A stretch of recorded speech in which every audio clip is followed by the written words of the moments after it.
As we age, our bodies undergo numerous changes, and staying strong and active becomes a crucial aspect of maintaining a healthy lifestyle. But how does the aging process affect our muscle strength? Are there scientific reasons behind the changes we experience in our physical abilities over time? In this eye-opening video, we'll dive deep into the science of aging, exploring the factors that contribute to the loss of muscle mass, strength, and function. But before we move on, make sure to like this video and subscribe to my channel.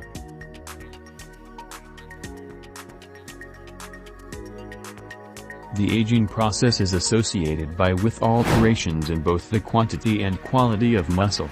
Human muscle mass reaches peak level between the age of 20 and 40.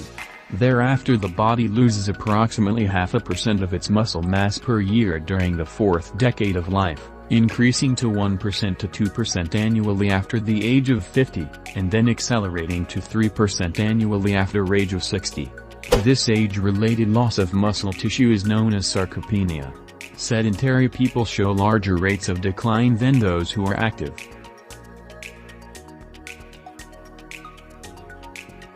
These negative effects are seen in both type 1 and type 2 fibers, but they are more pronounced in fast-twitch variety. There is evidence that type 2 fibers actually undergo apoptosis.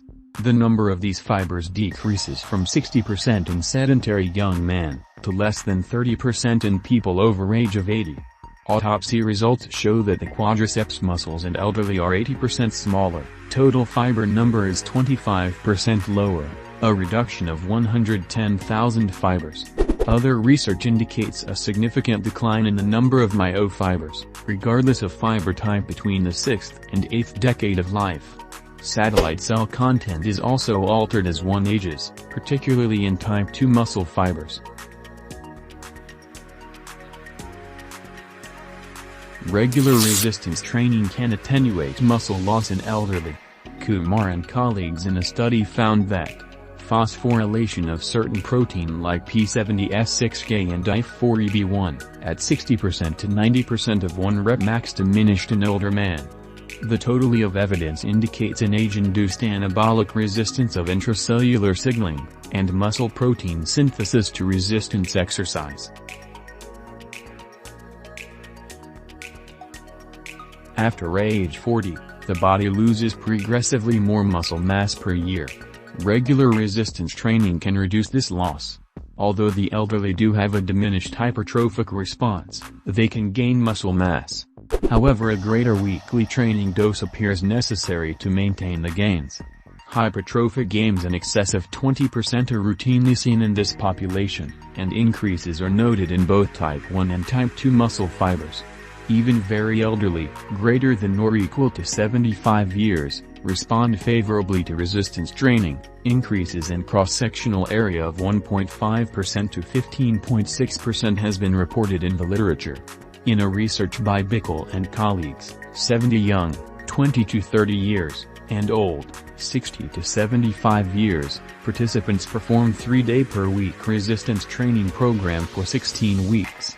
Following training, the subjects were randomly assigned to a detraining protocol involving no exercise, as maintenance protocol that was 1/3 that of the original program, for a maintenance protocol that was 1/9 of the original. Regressive resistance training result in significant hypertrophic increase in both the young and the old.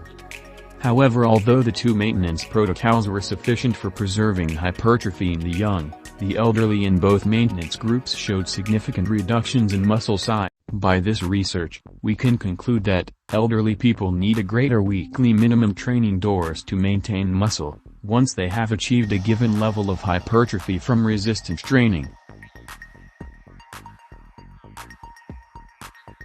Understanding the factors influencing muscle strength, such as hormonal changes, sedentary habits, and nutrition, empowers us to take proactive steps in preserving our physical well-being. Incorporating regular exercise, strength training, and a balanced diet can make a significant difference in maintaining muscle health as we gracefully age. If you want to buy the best quality gym equipment, click on the link in the description.